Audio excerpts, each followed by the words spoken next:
So we're here in Western North Carolina with Hickory Nut Gap. So I guess if you guys want to introduce yourselves and then what are we looking at here? Yeah, so I'm Jamie Yeager. My wife Amy and I started Hickory Nut Gap sort of in the pasture-based regenerative ag scene back in 2000, but my family's been here for 4 generations. So my great-grandparents moved here in 1916.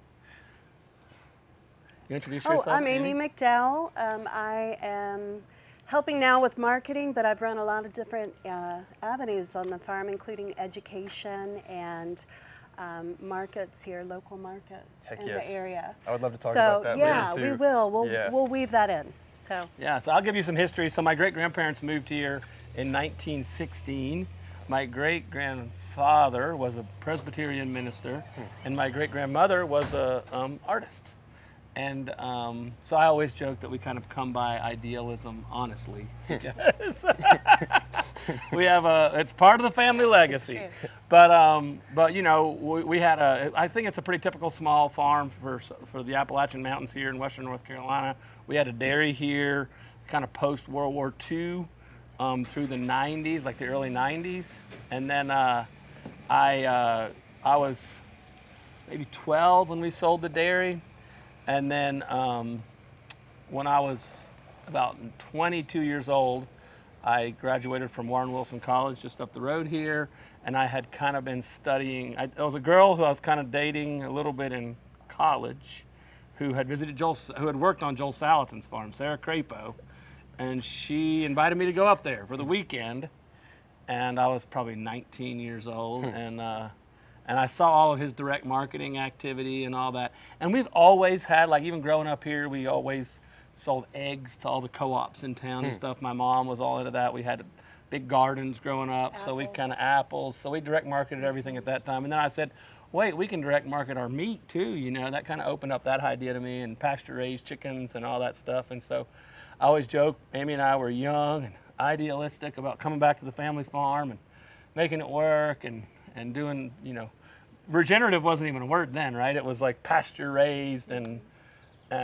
sustainable agriculture, all these kind of like you know words. And then we came back to the farm in 2000, started raising pasture, you know, pastured poultry. We did, I think our first year we did chickens and turkeys, and then we did some pigs, and the next year we added in beef because it takes a couple years to get the beef going, and then we were just really, really lucky in a lot of ways because Asheville is just up the road. And at that time, there was a ton of like restaurants and all that industry just embraced what we were up to. You were at the and right so, place. Right place, right time. And so then I ended up taking an ag leadership class through NC State because I was kind of like, oh man, I'm choosing farming. I might as well do that. And they invited me to do this class. And I was involved with like some young farmer and rancher stuff at that point with Farm Bureau as well. And they invited me to do like the young farmer and rancher discussion meets and all that. And so that was a great experience to kind of get to know the broader farming community than just what we're up to, you know, and kind of see our operation in the context of the larger agriculture. And one thing I observed at that time is this was the early 2000s when the farmers market scene was really booming in the whole U.S. And I went to in 2004, they invited me to go to the Terra Madre conference, which was like the International Slow Food Conference in Italy. Which was really slow cool. food conference? Yeah. Slow food it's conference very in Italy, cool. and I It's got a to movie sit here next too. to Michael Pollan and Joel Salatin, because I've known Joel a little bit.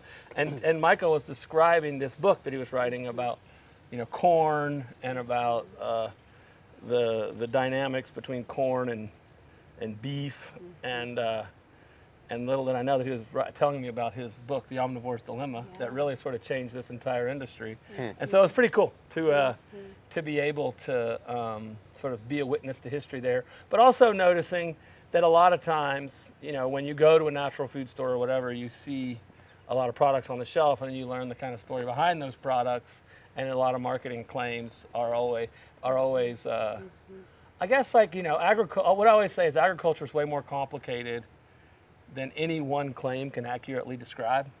It's just true. And so, but I'm also a dad who goes to Food Line on Sunday night to buy peanut butter because I've got a young family and we're trying to figure out how to feed the kids lunch on all week at school, right? And so claims are helpful. So we have this like just a dilemma of how do we sort of build a better food system without And trust in that and food yeah, system. yeah, exactly. Which So is so much of what I feel like we're trying to accomplish. And Yeah. unity with farmers. Yeah. So yeah, and that's make an it actually exciting work thing. for farmers and make sure Yeah. it works for farmers and what are For the economics sure. of producing this stuff and really sort of our mission at Hickory, our vision is to create hope for the food system one pasture at a time. Is really kind of like feel that feeling of hope that we're creating a better future. And then the mission is to like how do we get to that vision is build community through agriculture, which to me is like let's build a food model, beef, pork right now, but there's more coming always, and chicken, and do that, but like make sure we're good for the land, make sure we're good for animals, make sure we're good for the humans, the farmers that are doing this, the customers, the employees that work at Hickory Nut Gap. Like really, there's like this business term, stakeholder model, where everybody wins, Yeah, right? And yeah. so often in capitalism, I feel like one of the bad habits of capitalism is that people win when they externalize costs onto others. Yes. The land, the animals, the people, farm. That's whatever. what we've done with agriculture in a lot of ways. We've Right. offloaded a lot to other countries. Yeah. I mean, every single industry. I Yeah. mean, that's why we're trying to bring manufacturing back to America in Yeah. a lot of ways. Yeah, So, that's right. Yeah. But you can see this is done very much the old school way. And they all start off in the brooder house and then go into the field at about 3.5 weeks. And then they're kind of moved around. These guys butcher all the turkeys up here too. And they just did their first early batch for Thanksgiving, yeah. So, no, this reminds me. So the first, I used to be vegan for 2.5 years. sure. And then a year later, whenever I started learning about agriculture and realized I was wrong about it all, the first thing I did was actually go to the processing day for Yeah. chickens. And so I got to do we exactly see a lot this. of all of that. this. Yeah, And it was awesome. yeah. And I remember actually having that fresh bird with my friend my God, afterwards. so good. We grilled that out, and I realized that I've never had it. taste. Yeah, nothing ever. Because I was 27.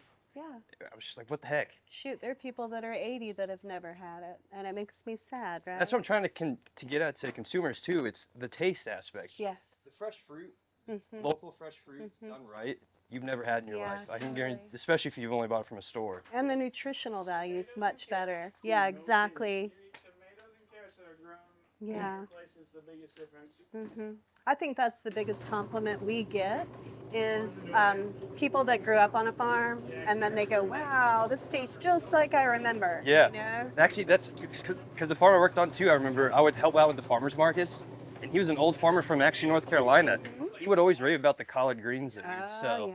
and so he would always make sure to come to ours In the winter. just to get collards. Yeah.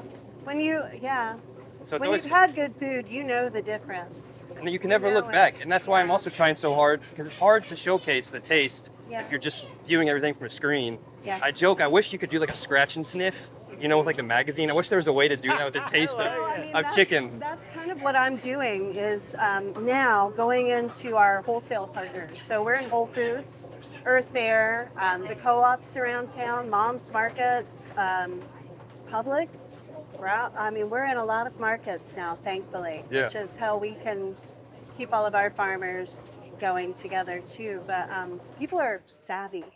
They are savvy, and I cook and serve up our ground beef, our new salamis, and when they taste it, they recognize instantly.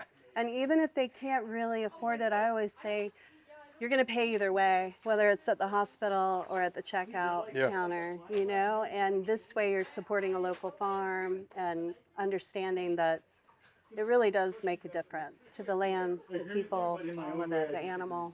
There's the phrase, you can pay the farmer now or pay farmer later. Totally.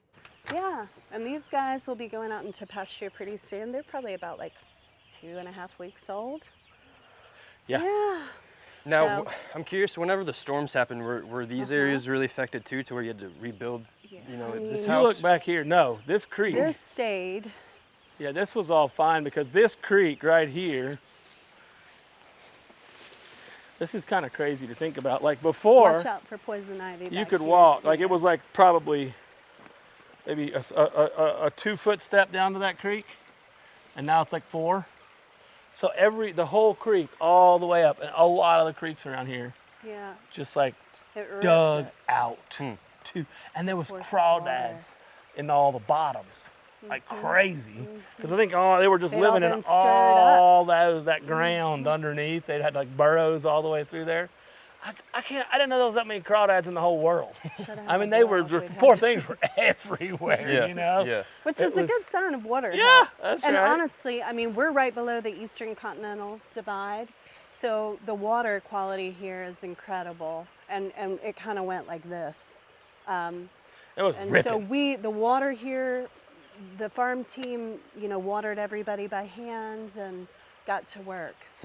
Really the proudest moment, I think, here, because we didn't have power or water, the spring until the pipes were fixed, because all the pipes were spring fed, and so they all got turned up and bent up. But we had people showing up here and were able to give practically everything away from our freezer to World Kitchen, Samaritan's Purse, fire department. I mean, people here knew what they were doing. We really, as a community, I don't think I've ever been prouder to Oh, see. me neither, yeah. And I mean, came it together. is really amazing how we all really did it. And when people say, "Oh, how are you? You good?" I'm like, "Yes," but there are a lot of places that aren't.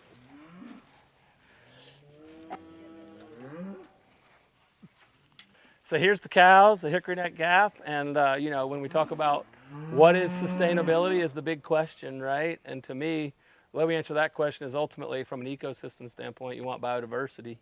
And how do you manage and maintain grassland ecosystems in a biodiverse landscape? You want that mixture of field and forest. You want the hawk up there sitting in the tree looking for the field mice out here, right? And managing grassland ecosystems, and the way nature's always managed and maintained grassland ecosystems is with grazing herbivores. And so we've got a prey animal here that obviously likes to bunch up and letting them move frequently.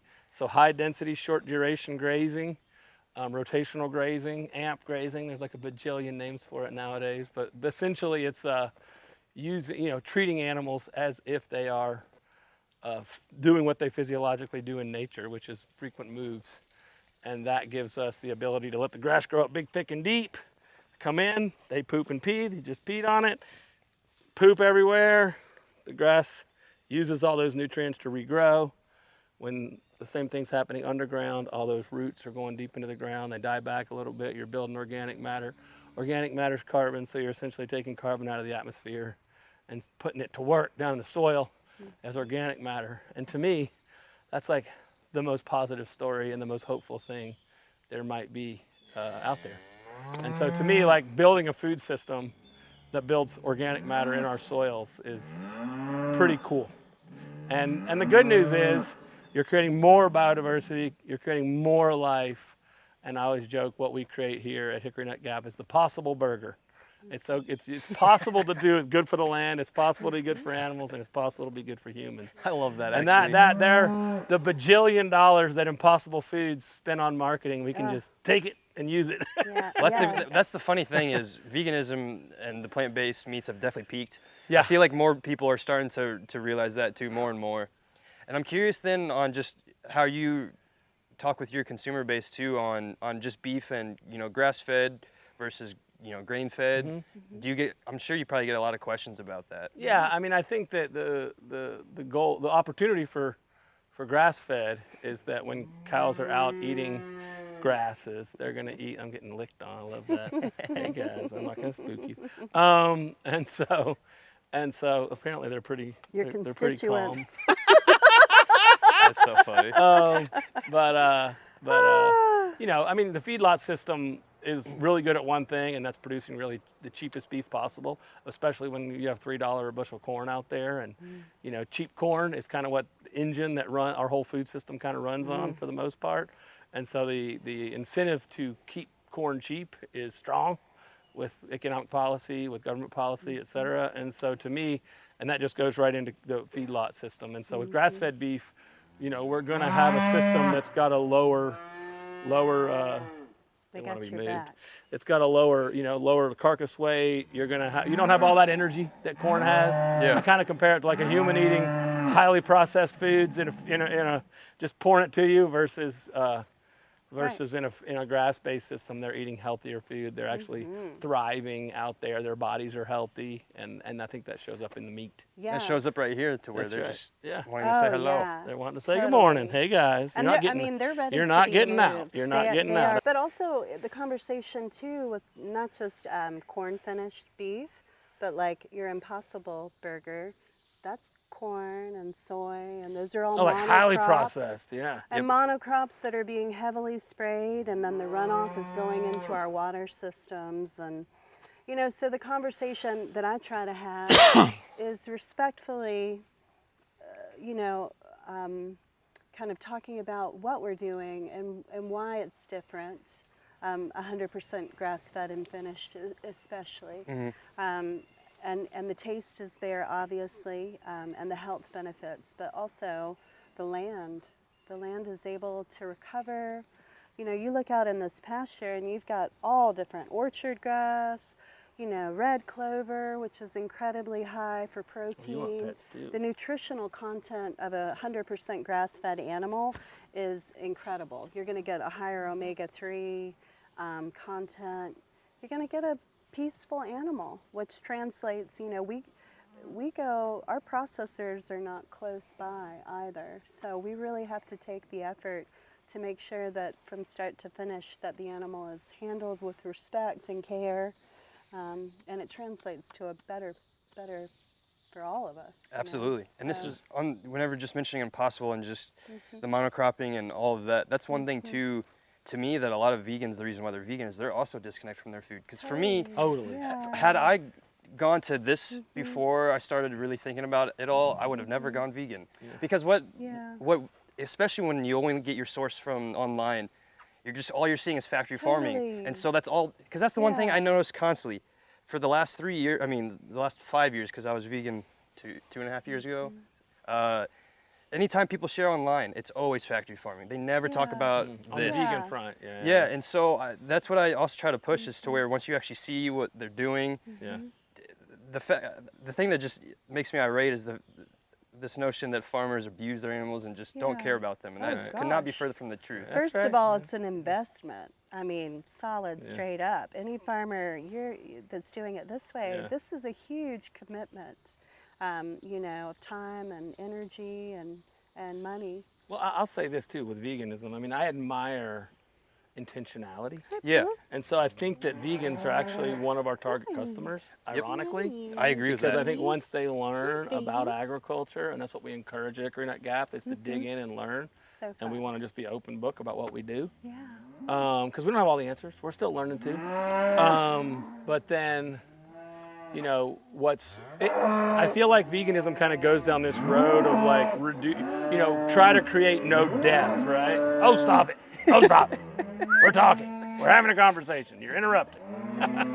But, you know, this idea of reducing death, it seems noble, right? Because like you notice like the Hindus have the Jains that sweep the ground in front of them so they don't step on any ants or anything. Yeah, And that's cool, right? It's an interesting part of the human dynamic to want to reduce the amount of death you create in the world. Yeah. But the fact is that like humans, just like stepping somewhere, you do it. If you plow a field, that's like essentially genocide of the microbial, you know, ecosystem going on under the ground. And so in some ways, building life is actually the work, right? Because we know there's going to be death involved. That's just part of the cycle of humanity. But the more life we can create, the more abundance we create, the more we are winning, essentially. And so to me, if your goal is to create more life, then rotationally grazing cattle and building soil health and building soil life and increasing biodiversity in the landscape, like eat a grass-fed burger is the best way to fulfill your vegan ideal. we're here at a pasture, and you mentioned that this was grazed, what, 3 weeks ago? About 3 weeks ago. Yeah. So then, Christian, you can just see all the beautiful regrowth. Oh yeah, beautiful. You've got red clover, which is so wonderful for protein, and orchard grass. Even the chicory in there, which they don't really, that's not their number one goal, but it's a special place. And I mean, you can see how we also have the bees here, and that's a local bee farmer who actually takes his hives into other other farms throughout Georgia, South Carolina, North Carolina to help pollinate. Yeah, that's awesome. And then he sells his honey locally. Yeah, and we've partnered up with him for many years. So, as a small farm outside of Asheville and in Fairview, which was one of the most heavily hit areas, especially along Cane Creek on this side of our county. And then below into Lake Lure, we fared incredibly well, I think. And we were very fortunate to be a little further out and really near clean water and away from industry. We recovered really quickly, I feel. A lot of farms have not. And then the storm that happened, this was last September? The last September 27th, so we're almost a year out. Yeah, the land is, I think, really one of the things right now. Warren Wilson, the school where we went, they have a farm there as well, and they were in the heart of kind of the devastation. So therein came community when it happened. We loaned equipment. We went over there when we could. Jamie's wife works there, and we really just tried to do the best we could with what we had and right in front of us. And then, I mean, we're very lucky. We're not vegetable farmers like Flying Cloud right down the road. That probably all got decimated. A lot of it did, and they've had to let their field go fallow for about 6 months to recover and do additional testing. And but we're very fortunate here. And you can see, I mean, when you're not impacting the land, if this had not been covered with vegetation, things would have looked a lot different.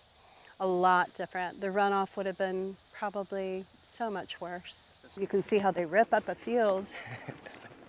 Are there 2 different breeds, or are those? There are a couple of different breeds. It's going to rotate these next. That's a good question. I was just on Soon. vacation for over 2 weeks, Yeah, so I don't. think I'm not. everybody's been really busy, and now Yeah, it's I'm not time. super in the loop. Well, and we've been processing chickens. This field goes up pretty far back. Pretty far here. back there, They yeah. like to stay up here because they know Memphis is coming. I don't have anything for them, unfortunately. So But- what looks kind of worn down here, it's actually pretty good on the other side. Yeah. But it'll be soon. Oh, you don't have anything? You just came up here to say Just hi. to check on them. Okay. Yeah. Well, Whenever checking on them, what are you looking at, or anything specific? Making sure none of them are like displaying any symptoms of being sick or injured, and checking their water to make sure that's flowing, and checking these feeders to make sure. Sometimes the feed can get wet up in there and it'll clump up, so you gotta kind of go around and make sure everything's coming out good, so Flowing. they're getting food. And then on the instance where you might find one sick, what do you do next with that? It depends on what it is. Sometimes if it's something that can't be helped, you just hope for the best and see if they get better.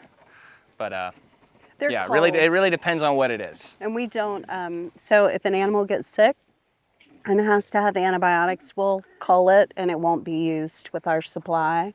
Or typically they're butchered and then, you know, a staff person will take it if they're open to that. But they're not sold with our meat. So, yeah.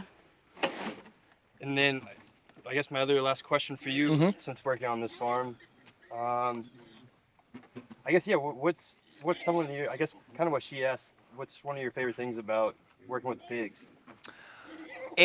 I love being outdoors. That's one of the bonuses. But it has given me a greater appreciation of where the food comes from and making sure that we're not wasting any food, because so much hard work goes into getting them ready to be food. So I've definitely become a lot more conscious of that. Plus, they're really cute.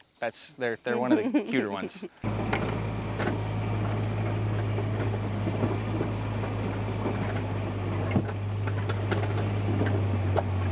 Come here. I don't think she likes them taking it over here. There they are. So what are we doing right now? Just going around making sure everyone's fed for the day. And making sure all her babies are still alive. Yeah. If you guys want, you might be able to walk through here, and I don't know how she'll react to you guys getting close to the house, but they are all in there.